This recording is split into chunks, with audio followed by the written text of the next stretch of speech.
Hi friends, నమస్తే. RK news తెలంగాణకు స్వాగతం. ఈరోజు ముఖ్యాంశాలు. లగచర్ల రైతుపై మళ్లీ పిడుగు, భూసేకరణకు మరోసారి కాలు దువ్వుతున్న కాంగ్రెస్ సర్కార్. ఇండస్ట్రియల్ కారిడార్ పేరుతో ప్రభుత్వం మరో యత్నం. లగచర్ల రోటిబండ తండాలో పోలీసుల మోహరింపు. 31 నుంచి భూముల సర్వేకు అధికారుల సన్నాహాలు. 2 గ్రామాలలో దుద్యాల తహసీల్దార్ సమావేశం. దండం పెడతాం, మా పొలాల జోలికి రావద్దు. రైతులు వేడుకోలు, భూములు ఇచ్చేందుకు ససేమిరా. మళ్ళా లగచర్ల రైతులపై పిడుగుపడడం జరిగింది. అప్పుడు రైతుల భూములు గుంజుకుంటామని ఫ్యాక్టరీల కొరకు రైతుల భూములు గుంజుకున్న ప్రభుత్వం వెనక్కి తగ్గడం జరిగింది. మళ్ళా కేసుల పాలు చేసి మళ్ళీ పిడుగేదందుకు ముందడుగేసిన కాంగ్రెస్ సర్కార్, మళ్ళీ భూములు తీసుకునే ఆలోచనలో ఉన్న కాంగ్రెస్ సర్కార్ మరియు 31వ తారీఖు వరకు సర్వే నిర్వహించి వారి పొలాలను కారిడార్ కొరకు తీసుకునే ఆలోచనలో ఉన్నట్టు తెలుస్తుంది. నిన్న సర్వే పేరిట అక్కడికి రోటిబండ తండాలో మరియు దుద్దిల తహసీల్దార్ సమావేశమయ్యి 31 నుండి సర్వే నిర్వహించి భూమి ఎంత ఉన్నది, ఎంత కారిడార్కు కావాలి, ఇండస్ట్రియల్ కారిడార్కు కావాలనే సమావేశం నిర్వహించడం జరిగింది. ఆ సమావేశంలో అక్కడ ఉన్న తండా వాసులు వచ్చి వేడుకోవడం జరిగింది. దయచేసి మేము పంట పండించుకొని బతికే రైతులం కాబట్టి మా పొలాలను మీకు ఇవ్వలేం, మాకు పంటే ఆధారం తప్ప మాకు ఇంకో ఉపాధి తెలియదు అని కాళ్ళేళ్ళబడి వేడుకోవడం జరిగింది. దీని మీద కాంగ్రెస్ సర్కార్ వెనుకకు తగ్గడం లేదు. ఎందుకు ఇంత నిర్లక్ష్యం? రైతులు భూములు ఇవ్వనన్నా కూడా బలవంతంగా లాక్కోవడం అంటే ఇది ఎంత న్యాయమని ప్రజలు ఆవేదన చెందుతున్నారు. అక్కడ ఉన్న తండావాసులు కాంగ్రెస్ పార్టీపై ఎంతో ఆవేదనకు గురవుతున్నారు. గింత అన్యాయమా? మేము భూములు స్వచ్ఛందంగా ఇస్తానంటే తీసుకోవాలి, కానీ మేము ఇవ్వనన్నా కూడా మమ్మల్ని బలవంతంగా పోలీసులతో మరి అధికారులతో భూములు లాక్కోవడం ఇది ఎంతవరకు న్యాయమని ఇప్పటికే జైలు పాలై ఒక బాధలో ఉన్న రైతులకు మళ్ళీ పిడిగేస్తున్న కాంగ్రెస్ పార్టీ. ఇది లగచర్లలో రైతులపై జరుగుతున్న కాంగ్రెస్ పార్టీ విధానాలు. పచ్చని ఇంట అప్పుల చిచ్చు, సకాలంలో భరోసా ఇవ్వని కాంగ్రెస్ సర్కార్. రుణమాఫీ కాలేదు, ఆసరా పింఛన్ రాలేదు, పెద్ద దిక్కు కోల్పోయి ఆగమైన రైతు కుటుంబం.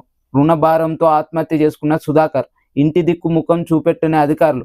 కర్మకాండలకు తల్లడిల్లిన కుటుంబ సభ్యులు. భారంగా బతుకు వెల్లదీస్తున్న భార్య పిల్లలు. కేసీఆర్ తెచ్చిన రైతు బీమాతోనే కొంత ఊరట. రైతు పిట్టల సుధాకర్ కుటుంబం దీనగద. పచ్చని ఇంట అప్పుల చిచ్చు, భరోసా అందకం మరియు రైతు రుణమాఫీ కరెక్ట్ టైంలో కాక ఎక్కడికక్కడ అప్పుల పాలైన రైతులు పంట గిట్టుబాటు ధర రాక ఆత్మహత్యల పాలవుతున్నారు. నిన్న ఒక రైతు ఆత్మహత్య పాలైన క్రమంలో అక్కడ వారి కుటుంబ సభ్యులకు ఎంతో పెద్ద దిక్కు కోల్పోయిందని ఆవేదన చెందుతున్నారు. ఆ ఆవేదనలో కాంగ్రెస్ పార్టీ భరోసా ఇవ్వక రైతు రుణమాఫీ పూర్తి స్థాయిలో కాక మాకు అప్పుల పాలై చనిపోవడం జరిగింది, మా పెద్ద దిక్కు కోల్పోవడం జరిగింది. ఇటు దిక్కు ఎవరు చూడలేకపోతున్నారు కాంగ్రెస్ పార్టీ నాయకులు.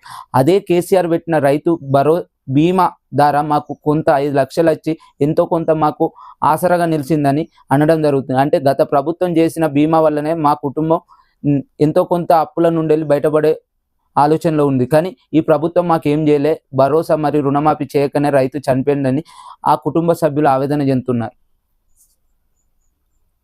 వరంగల్ జిల్లాకు నేడు రైతు కమిటీ. రైతు ఆత్మహత్యలు, క్షేత్రస్థాయి పరిస్థితులపై సంఘం మండలంలో అధ్యయనం. బాధిత కుటుంబాలను పరామర్శించనున్న మాజీ మంత్రి హరీష్ నిరంజన్ రెడ్డి. రైతు సమన్వయ కమిటీ, బీఆర్ఎస్ పార్టీ రైతు సమన్వయ కమిటీ పెట్టడం జరిగింది. ఆ సమన్వయ కమిటీ ఇవాళ వరంగల్ జిల్లాలో పర్యటించి సంఘం మండలంలో అధ్యయన కమిటీ పెట్టి మాట్లాడడం జరుగుతుంది. ఎందుకంటే రైతుల పక్షాన చనిపోయిన రైతులకు అండగా ఉండి వారికి ఎంతో కొంత చేదోడు వాడలుగా సాయం అందించి మరియు రైతులు ఎందుకు ఆత్మహత్యలు చేసుకుంటున్నారని వారి బాధలు అర్థం చేసుకుని వారికి భరోసా ఇవ్వదందుకు మళ్ళీ ఈ రోజు వరంగల్కు రావడం జరుగుతుంది. మరియు హరీష్ రావు మరియు అధ్యయన కమిటీ కూడా వస్తుందని తెలియజేయడం జరుగుతుంది. ఆ 4 పథకాలు ఆగినట్టే. రాష్ట్రంలో ఎమ్మెల్సీ ఎన్నికల కోడ్ అమలు. ప్రారంభించిన 4 పథకాలకు బ్రేక్. కోడ్ గురించి తెలిసే 24న ప్రారంభించారు. 3 రోజులకే పరిమితమైన అడవి. ఈ ఏడాదంతా వరుసగా ఎన్నికలే. రైతు భరోసా, ఇందిరమ్మ ఇల్లు, ఇందిరమ్మ ఆత్మీయ భరోసా, రేషన్ కార్డు. రైతు భరోసా, ఇందిరమ్మ ఇల్లు, ఇందిరమ్మ ఆత్మీయ భరోసా, రేషన్ కార్డులు. ఈ 4 పథకాలు అనేది మీరు నామమాత్రంగానే పెట్టిళ్ళు. ఇప్పుడు ఏంటంటే అడావిడిగా 3 రోజుల ముందు స్టార్ట్ చేసి పైలట్ గ్రామాలని ఒక విలేజ్కి ఇచ్చిళ్ళు, మండలానికి. మరియు ఇప్పుడు ఏంటంటే ఎమ్మెల్సీ కోడ్ వస్తుంది, అంటే మీకు ముందుగానే ఇంటిమేషన్ ఉంది. ఈ 4 పథకాలు ఏంటంటే ఎమ్మెల్సీ ఎలక్షన్ల ముందు అడావిడిగా పెట్టి మేము ఇచ్చినామని చెప్పి ఎమ్మెల్సీ కోడ్ అచ్చుడుతోనే ఎలక్షన్ల వల్లనే ఆగిపోయిందని చెప్పడం ఇది ఎంతవరకు? అంటే మీకు తెలుసు సాధ్యంగానే హామీలు ఇచ్చిళ్ళు, ఎట్లనో అట్లా బొర్రియాలనే ఉద్దేశంతో ఎమ్మెల్సీ కోడ్ ఇచ్చే ముందు 3 రోజుల ముందు అడావిడి చేసిన కాంగ్రెస్ పార్టీ. ఇది కాంగ్రెస్ విధానాలు రాష్ట్రంలో జరుగుతున్న పరిస్థితి. కుంభమేళలో తొక్కిసలాట, 30 మంది మృతి, 60 మందికి గాయాలు. మౌని అమావాస్య నాడు మహా విషాదం. త్రివేణి సంగమం ఘాటు ప్రాంతంలో ఘటన. అమృత గడియల్లో స్నానానికి పోటెత్తిన భక్తుల మధ్య తోపులాటతో విరిగిన బారికేడ్లు. ప్రయాగ్రాజ్కు ఒక్కరోజే 10 కోట్ల మంది. విఐపీల పైనే ప్రభుత్వం ధ్యాస, విపక్షాల ధ్వజం.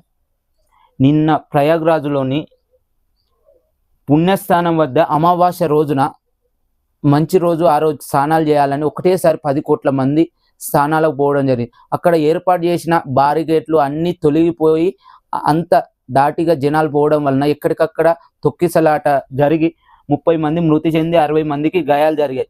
మరియు పుణ్య ఘాట్లోని స్థానానికి పోటెత్తిన వారు త్రివేణి సంఘంలో ఎక్కడికక్కడ 30 మంది చనిపోయి 60 మంది గాయాలైనట్టు తెలుస్తుంది. అక్కడ ఏంటంటే ఒకటేసారి అమావాస్య కావడం ద్వారా స్నానాలు చేయాలి, పుణ్యం వస్తుందని ఆ రోజు ఒకటేసారి చాలా మంది 10 కోట్ల మంది పోవడం వలన ఆ ఘటన జరిగిందని తెలియజేయడం జరుగుతుంది. ఈ ఘటన జరగడం కూడా బాధాకరం. ఈ మరో రోజు కూడా ఇలా జరగకుండా అక్కడ రాష్ట్ర ప్రభుత్వం మరియు అక్కడ ఉన్న సీఎం యోగి ఆదిత్యనాథ్ గారు ఇంకా మంచి చొరవ తీసుకొని ఏర్పాట్లు చేయాలని కోరడం జరుగుతుంది. 3 ఎమ్మెల్సీ స్థానాలకు 27 ఎన్నికలు. నోటిఫికేషన్ ఫిబ్రవరి 3, నామినేషన్కు తుది గడువు ఫిబ్రవరి 10, నామినేషన్ల పరిశీలన ఫిబ్రవరి 11, నామినేషన్ల ఉపసంహరణ ఫిబ్రవరి 13, పోలింగ్ ఫిబ్రవరి 27, పోలింగ్ సమయం 8 నుంచి 4 వరకు, ఓట్ల లెక్కింపు మార్చి 3వ తేదీ. నోటిఫికేషన్ విడుదలవ్వడం జరిగింది. 27న ఎన్నికలు. 3 ఎమ్మెల్సీ స్థానాలకు 27న ఎన్నికలు జరుగుతుంది అని తెలియజేయడం జరుగుతుంది. హామీలు తిప్పలు, దావోస్ గప్పలు, పెట్టుబడులపై రేవంత్ బడాయి. గతంలో 10,000 కోట్లు రాలే. హామీలపై ప్రజలు నిలదీస్తున్నారు. సచివాలయం ఉండగా సిసిఎస్లో సమీక్షలెందుకు? పోలీస్ మాఫియా పాలన కాక అటెన్షన్ డెఫిషియన్సీ సిండ్రోమ్స్ బాధపడుతున్న సీఎం కేసీఆర్ది నాడు సుస్థిర పాలన, నాడు అస్థిర పాలన. శాసన మండలి ప్రతిపక్ష నేత ఎన్.ఎస్. మధుసూదనాచారి అనడం జరిగింది. గతంలో 10,000 కోట్లు పెట్టుబడులు రాలే, ఇవంతా కాంగ్రెస్ డబ్బా కొట్టుకున్నాడు తప్ప రాలే అని మధుసూదనాచారి గారు అనడం జరుగుతుంది. మరియు అప్పుడు కేసీఆర్ పాలన మంచి పాలన ఉంది. ఇప్పుడు రేవంత్ రెడ్డి గారు పాలన ఘోరంగా ఉంది. ప్రజలపై భారం మోపి మరియు భరోసా మరియు రుణమాఫీలు చేయక ప్రజలను హామీల పేర్లతోని అప్లికేషన్ పెట్టుకోవాలి అనే ఉద్దేశంతో వారిని ఇబ్బంది పెట్టడం తప్ప ఈయన చేసేది ఏం లేదని ఆరోపిస్తున్న మధుసూదనాచారి గారు. పాఠశాలలో ఫుడ్ పాయిజన్. ధన్వాడలో 22 మందికి అస్వస్థత. ఎల్లారెడ్డిలో భోజనం వికటించి విద్యార్థులకు వాంతులు. సూర్యాపేటలో విద్యార్థినులకు అనారోగ్యం. మళ్ళా మొదలైన ఇప్పటికే నెల రోజులు ఫుడ్ పాయిజన్ అయి వందల సంఖ్యలలో విద్యార్థులు చనిపోవడం జరిగింది.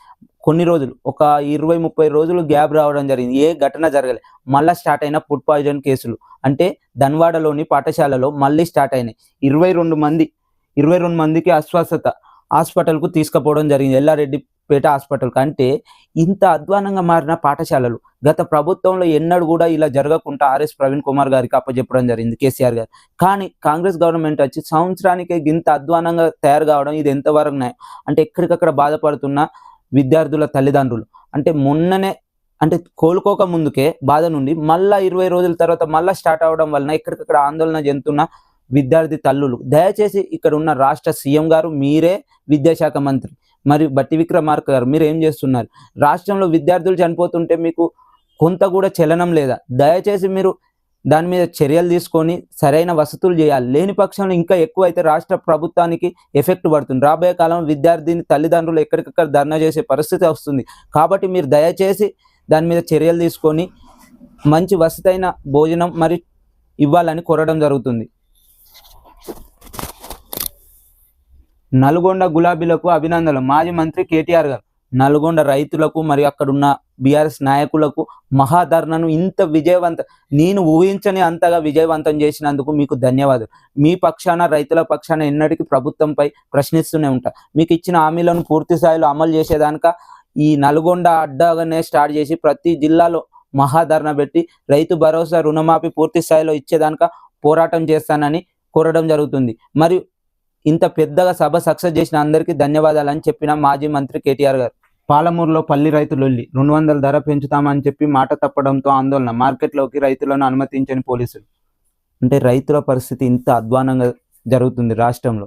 అంటే పంట పండించుకొని ఇప్పటికే భరోసా అందక రుణమాఫీ కాక రైతులు ఆందోళన చెందుతుంటే పంట పండించుకొని వచ్చిన పాలమూరు పల్లి రైతులకు ఆవేదనతోని గురి కావడం జరిగింది. ఎందుకంటే వారికి మద్దతు ధర ఇవ్వక 200 కూడా ఇస్తానని చెప్పి 200 కట్ చేయడం ద్వారా ఎక్కడికక్కడ ధర్నాకు దిగిన రైతులు ఆవేదనతో ధర్నాకు దిగితే వారిని మార్కెట్ యార్డులకు రానియకపోవడం పోలీసులు ఇది ఎంతవరకు అంటే రైతులకు రాష్ట్రంలో ఇంత అన్యాయం, రైతు ప్రభుత్వం అని చెప్పి 200 క్వింటన్లు పెంచుతానని చెప్పి ఇప్పుడు ఆ 200 ఇవ్వకపోవడం ఇది ఎంతవరకునే. దయచేసి రాష్ట్ర ప్రభుత్వాన్ని కోరడం జరుగుతుంది. రైతులు ఉంటేనే రాష్ట్రం బాగుంటుంది. ఈ రైతులే మీకు ఓట్లేస్తే మీరు గద్దెనెక్కరు, కానీ రైతులను ఇంత చిన్న చూపు చూడడం ఇది ఎంతవరకునే. దయచేసి వారికి చెప్పిన 200 పెంచుతానని చెప్పిన రైతులకు 200 కట్టియాలి. లేని పక్షంలో రైతులు ఇబ్బంది పడే పరిస్థితి ఏర్పడుతుంది. ఇప్పటికే మీరు రైతు భరోసా, రైతు రుణమాఫీ అందియకుండా వారు పండించిన పంటకు కూడా మద్దతు ధర ఇవ్వకపోవడం ఇది ఎంతవరకునే. దయచేసి వారికి చెప్పిన మాట మీద మీరు నిల్చోవాలని కోరడం జరుగుతుంది. వైరాలో మిర్చి ఆందోళన, రైతు ఆందోళన, క్వింటాలకు 20,000 చెల్లించాలని డిమాండ్. ఖమ్మం జిల్లా వైరాలోని లాలాపురం వద్ద కళ్ళంలో మిర్చిని చూపిస్తూ నిరసన తెలుపుతున్న రైతు సంఘం నాయకులు. వైరాలో లాలాపూర్లో రైతులు ఆవేదన చెందుతున్నారు. మిర్చి పెట్టిన రైతులు మిర్చి పంటకాన్నే రైతు నాయకులు మరియు అక్కడ ఉన్న రైతులు ఏమంటున్నారంటే 20,000 క్వింటన్కు మినిమం 20,000 మద్దతు ధర ఇవ్వాలి. లేని పక్షంలో మేము నష్టపోతాం.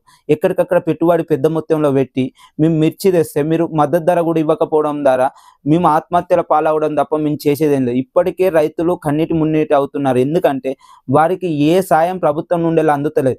దయచేసి మేము మిర్చి ఎంతో పెట్టుబడి పెట్టి తెచ్చినాం, మాకు 20,000 మద్దతు ధర వస్తేనే ఎంతో కొంత న్యాయం జరుగుతుంది. కానీ మీరు 20,000 కూడా ఇవ్వకపోతే మేము నష్టపోయే పరిస్థితులు ఉంటామని రైతు సంఘాలు మరియు అక్కడ నాయకులు రాష్ట్ర ప్రభుత్వాన్ని వేడుకోవడం జరుగుతుంది.